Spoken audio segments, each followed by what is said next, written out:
Running into that frustrating GitHub 404 error while trying to use TinyTask files or access your GitHub Pages site? Don't worry, the fix is actually much simpler than it looks, and you can get everything working again in just a moment. Start by opening your GitHub repository where your site or files are supposed to be hosted. Once you're there, look toward the top of the page and tap on the Settings tab. This is where all the behind-the-scenes configuration lives. On the left sidebar, scroll until you see the option called Pages under the Code and Automation section.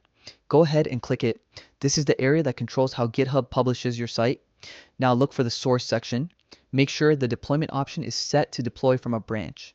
If it's set to none, that's almost always the reason you're seeing the 404 error instead of your expected page. Next, check the branch selection. Choose the main branch. That's usually where most people keep their website files, and if it's not selected, GitHub has nothing to publish, which triggers the error.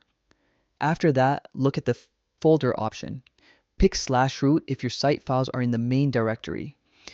If you've placed everything inside a docs folder, choose that instead so GitHub knows exactly where to find your content.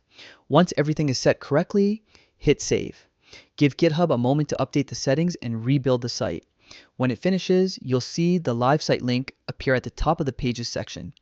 Click that link and your site should load normally again without that annoying 404 screen.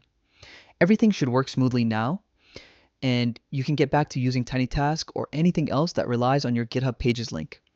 If this helped you solve the issue, feel free to pass it along to others who might be dealing with the same error. Enjoy your fully working GitHub Pages site.